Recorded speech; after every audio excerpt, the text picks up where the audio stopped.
Illuminati and all that kind of stuff. But I mean, it's just a Thunderbird. Well, the Eye of Horus is essentially the pineal gland, where the seat of the soul, where the brain produces dimethyltryptamine.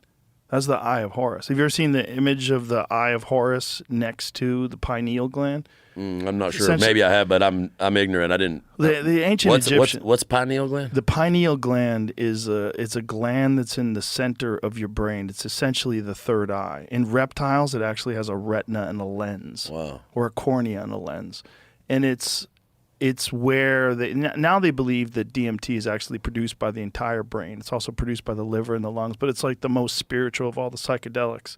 And they believe that the Egyptians had some sort of there's so little understood about truly ancient Egypt. But look at that. Look what it looks like.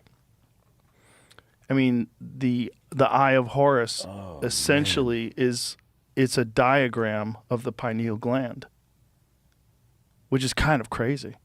It's kind of crazy when you see it that way.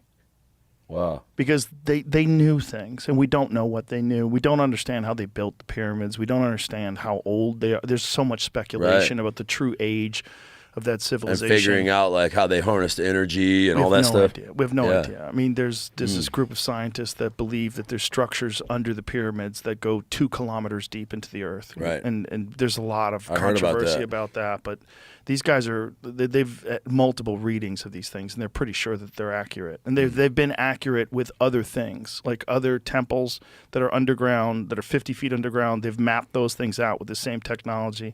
So there's a precedent to it. These people knew things, and we don't understand how they knew it or what they knew, and we don't know if the people that lived in ancient Egypt that we considered ancient Egypt, like 2000 BC, we don't know if they found those structures or if those people built those structures. There's so much weirdness with Egypt because the construction is so beyond anything else that exists anywhere on Earth. And especially when you're dealing with 4,500 plus years ago.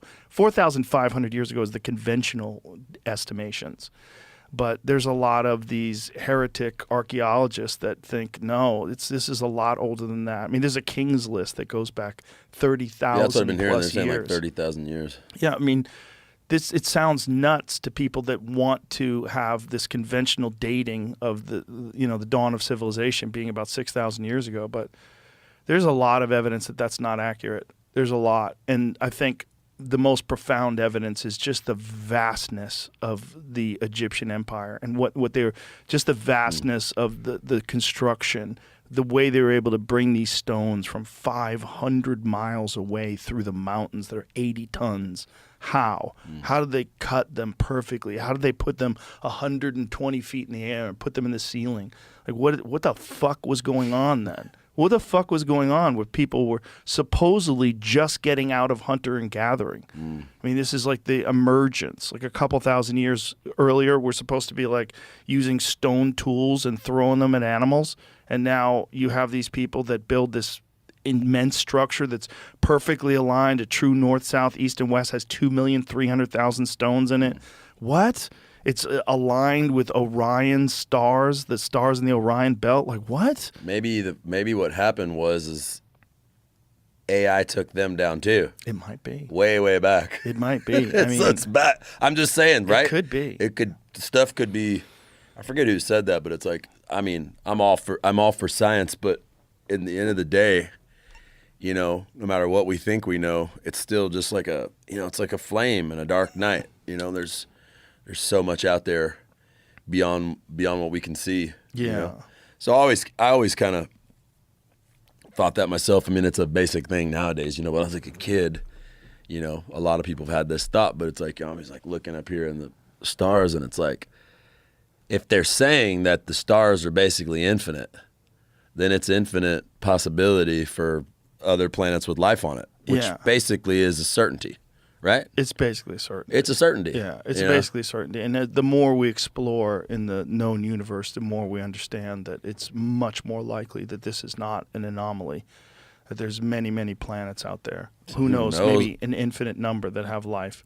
So who knows what's going on Yeah, with those Egyptians? Well, we don't know how long ago they did this. You know, there's just so much speculation. Well, and the version of Egypt that we're taught about, it was like just the latest stage of it. Oh yeah. Like I read where it went on for so many thousands of years, and there was this whole evolution of those kingdoms. I'm talking about throughout Africa. Yep.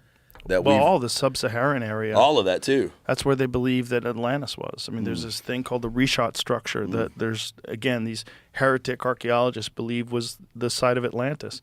The South Saharan, sub-Saharan Africa was a rich rainforest thousands of years ago.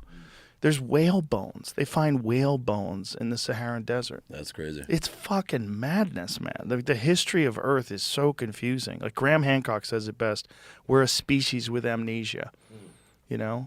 And that's what's wild about true. We all this we don't ancient remember shit. anything. Well, we definitely don't remember shit from 20,000 years ago. It's all just speculation. And, you know, and people have been in this form, you know, the form of Homo sapiens now for 300 plus thousand years. Like, who knows how long, and who knows where they learn this stuff from? I mean, who knows if they learn this stuff from visitors? We don't know. We don't know. I mean, if we did get visited 20,000, 30,000 years ago, what evidence would be left? You know, and are we being visited now? Well, we're about to find out, because if this shit keeps popping off with Israel and Iran and they start going nuclear, you know, that was the great hope of the people that really believe in aliens, is that what they're watching over us is to make sure we don't fuck everything up, that we're so close to emerging as a type 1 civilization. We're so close to getting out of this barbaric, you know, territorial apes with thermonuclear weapons. We're so close to passing this stage that we're in right now, as long as we don't fuck it up. And who knows how many times people might have fucked it up in the past. That might be what we're looking at when we're looking at ancient Egypt. There might be the remnants. And there's also natural disasters. Yeah, and that's all I meant by AI. Yeah. You know what I mean? It could be our greatest natural disaster. You get there, but I like it's a very positive outlook, though, when you're talking about getting to the next. Yeah. What'd you call it? Type 1 civilization. What does that mean? Okay, there's type 1, type 2, and type 3 civilizations. And I don't remember who was the one who formulated this. It might have been Sagan. Jamie, you can pull it up so I don't fuck this up. But come on, Jamie. It's essentially here it is. Type 1 civilization, known as a planetary civilization, defined by our Kardashev scale as the one that's harnessed and controls all available energy on its planet. This includes utilizing all forms of energy from sources like solar, wind, geothermal, and potentially even harnessing nuclear fusion.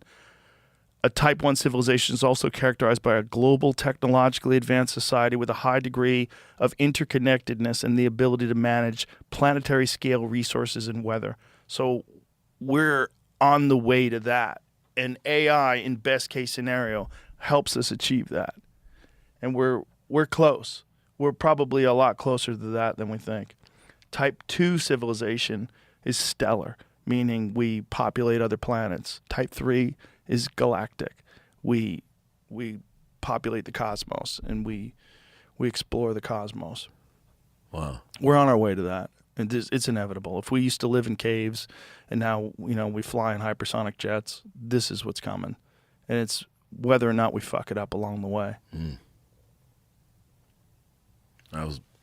Beam me up, man.